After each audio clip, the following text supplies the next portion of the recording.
There was a prophet by the name of Jonah, who was a messenger of God. One day, God told Jonah to go on a special journey to the great city of Nineveh.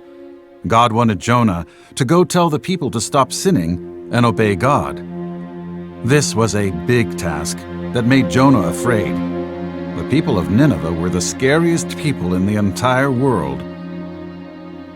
Jonah was so afraid that he made a foolish decision. Instead of obeying God, he ran away to the port city of Joppa that was in the opposite direction of Nineveh. Jonah hoped that God would forget and ask someone else to go. When Jonah arrived at the port city of Joppa, he found a ship that was going to sail to the city of Tarshish. Jonah thought this was a great idea, so he paid for his ticket, boarded the ship, and settled in for the long ride. How foolish Jonah was to think he could run away from God. While on the ship, a big storm broke loose. Everyone on board thought they were going to die. In an effort to lighten the load, the passengers started throwing cargo overboard, but nothing helped. The ship was tossed in the ocean, and the waves were getting bigger and bigger. All the sailors started praying to their gods.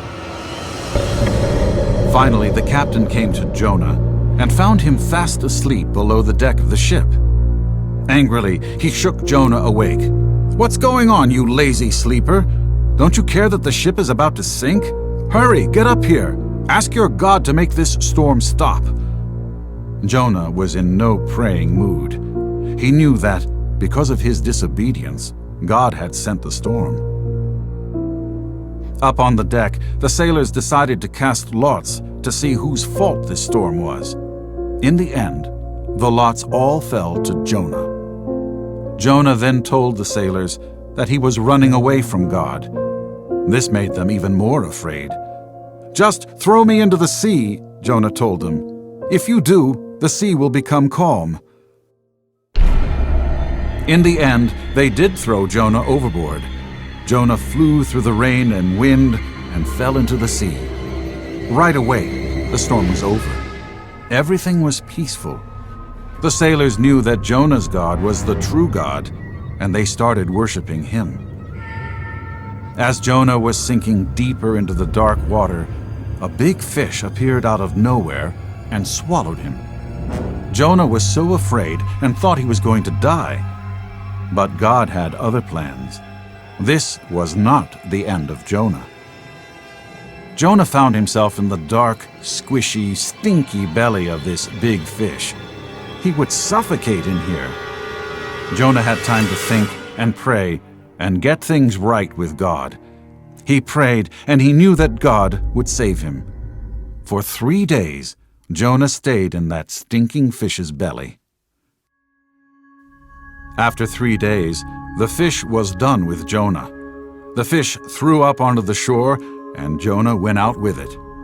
Here he was, stinky, lonely, and washed up on a faraway beach. But Jonah knew this time that he had to obey God. He had to go to Nineveh and tell them God's message. This time he went, but not with a good attitude. He was real grumpy and still a little scared. Even so, he told the people of Nineveh about God's message. "Repent," he said. "Repent, or you'll all die." Jonah was hoping that they wouldn't repent, and they would all die. He still didn't like these Ninevites. To Jonah's surprise, the people of Nineveh listened to God's message and became very sad over their wicked sin. For days they cried and prayed, asking God to have mercy on them. God listened to their prayers and forgave them. While sitting under the shade of a plant on a hill overlooking the city, Jonah hoped to see God destroy it. But it did not happen. When he learned that the people of Nineveh turned back to God, he was mad. So he complained to God. God had to continue teaching Jonah a lesson. God decided to take away the shade from that plant Jonah was sitting under. Now the sun was baking on Jonah's head. He was even more mad and grumpy. "How can you do this?" Jonah asked God. "You send me all this way, and then you don't even punish these wicked people." Then God spoke to Jonah and said, "Who are you to tell me what to do? Did I not make those people just like I made this plant?" Then Jonah knew the lesson God wanted him to learn. He fell on his knees and started worshiping God. As he did this, he realized that God was a God of mercy and love. God wanted to teach Jonah that when people stopped sinning and obey him, he will forgive, protect, and bless them.